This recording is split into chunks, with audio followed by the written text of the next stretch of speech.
chicken Coórdan Bleu for the infamous royalty reign. Double R. She requested I make this dish for her, so I'm going to put it up as an upload. Okay, so I have the following here. I have chicken boneless breast, of course. I cut it in half, made it thin, pounded it out. 2 cups of plain breadcrumb, because I want to season it myself. And with that being said, inside this little mixture here, I have a teaspoon of coriander, a teaspoon of Italian seasoning, a teaspoon of parsley. I got a teaspoon of oregano. I also found some dry cilantro, so I'm going to use a teaspoon of that. Okay, mix it all up. Then here I have 2 eggs. And what I did was I put a teaspoon of smoked paprika just to bring out and give it some extra flavor. Here I got Havarti cheese, nice semi-sauce, soft I mean.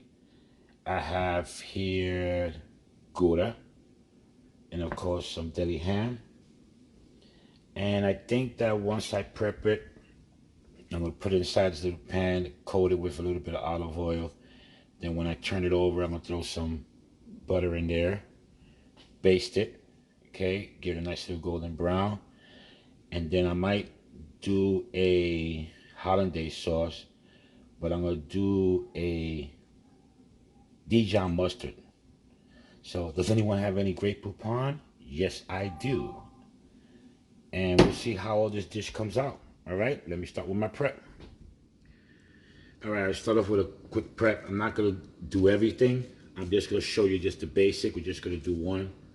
All right, so this is flattened out.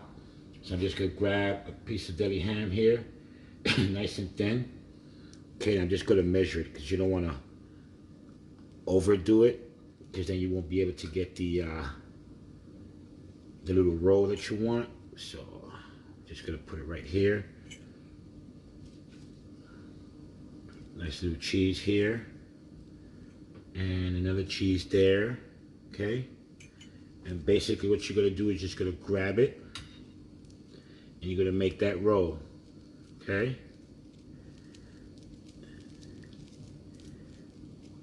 Okay, make sure it's nice and tight. And then once you flour it and everything like that, and you're gonna fry it just before you put it in the oven, maybe you might wanna use a toothpick or two. Okay, this is how it's gonna look.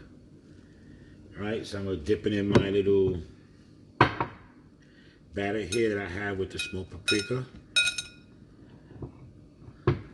See how nice it looks? See the little red spots of the smoked paprika there, okay? And then I'm just gonna add all the dry seasoning that I wanted, mix it up a little bit, okay? Then I'm just gonna dip.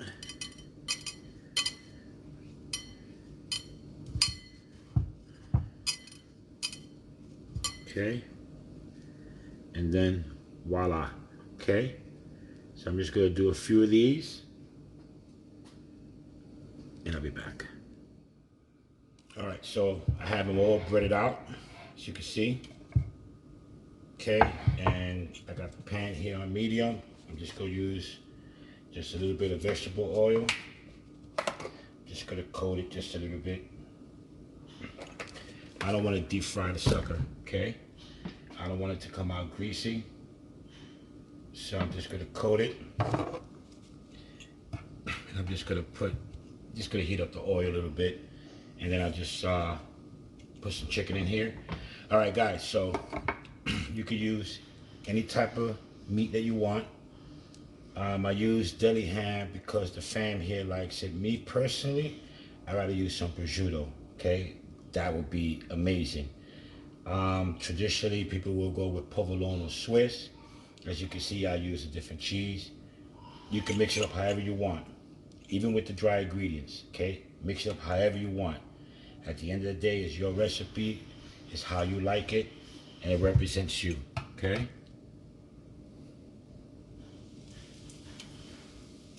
I'm just gonna put a couple here.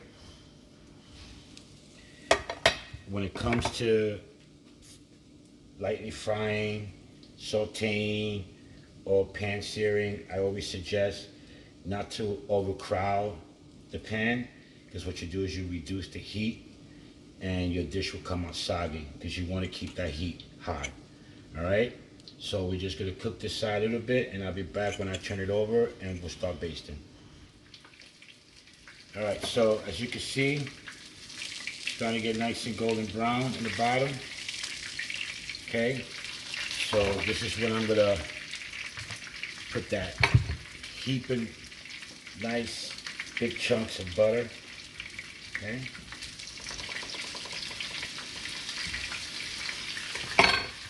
So I want you guys to see what it's doing. Whoa.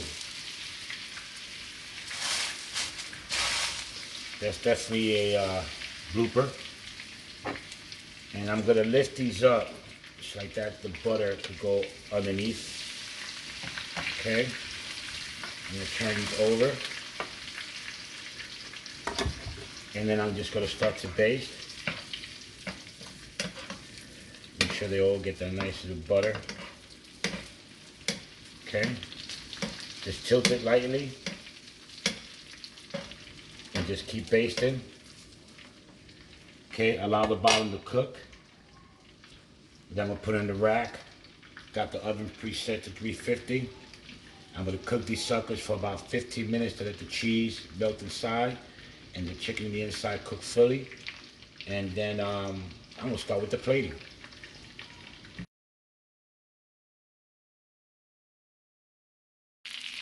Basting technique. When combined with butter and oil, it is a common technique that's used in most restaurants for the following. 1, to keep your protein moist. Okay. 2, to enhance the color and the texture of your protein. And 3, to lock in the flavors. I recommend that when you guys use fried chicken, steak, even fish, if you want to use this technique, it will help your food tremendously. Basting technique 101.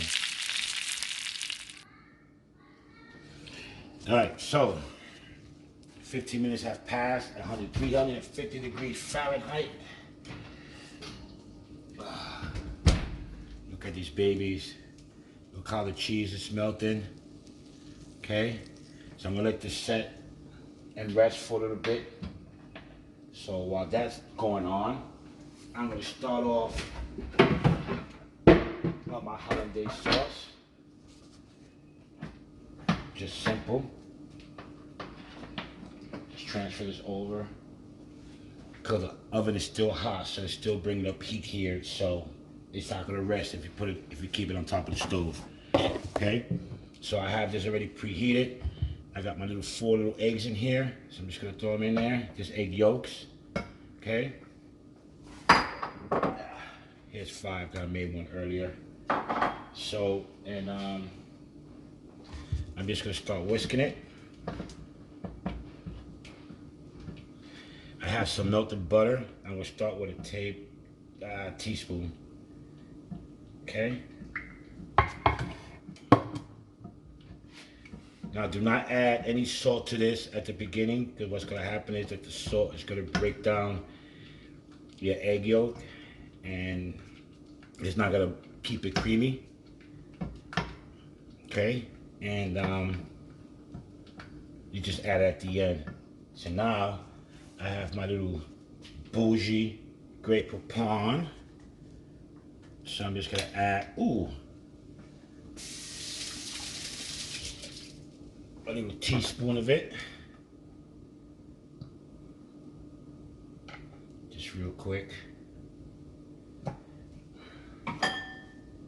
Just throw it in there.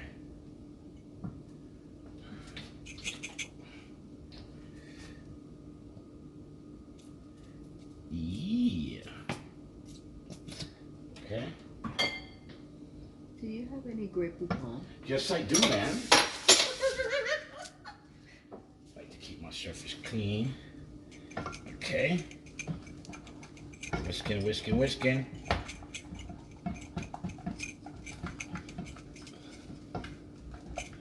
And once you feel you have it all cooked, nice, creamy, then you add your little salt and pepper to taste. So you add the rest of the butter here. Okay, if you let it sit for too long, you're actually going to get scrambled eggs. So that's why you have to constantly mix and constantly take it off the heat to keep it creamy. Okay, now it's off the heat. A little salt, pepper.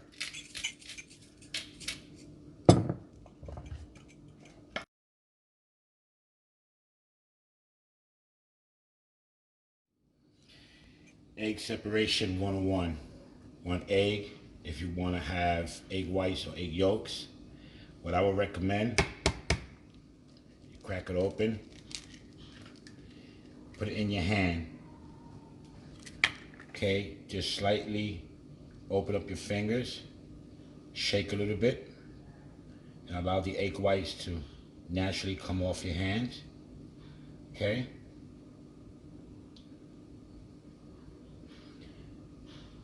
And there you go. You have the perfect egg yolk and a nice clean egg whites. Egg separation 101. Put them in here. Alright, and I'm just gonna cut it right down the center. I know my elbow's in the way, but alright. So you got some nice melted cheese.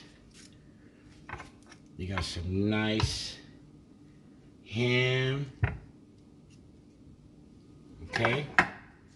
And I'm gonna actually put this right smack in the center. And I'm gonna put a little bit of this creamy sauce.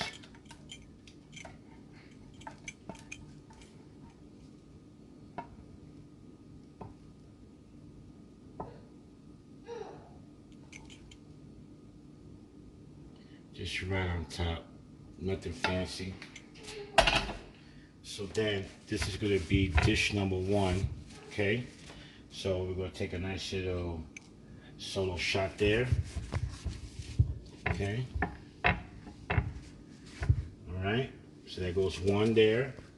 Then for my wife, she likes her chicken Gouda Bleu a little different. We use this habanero sauce from Domino's that she likes a lot. Okay, and I'm just gonna nice little spoonful right smack in the middle. And I got another one here for you. Okay, and voila. Okay, then we're just gonna just plate it there for her, just like that. And there you go. Bon appetit. Why these mad bitches wanna troll on me? Why these mad bitches wanna troll on me?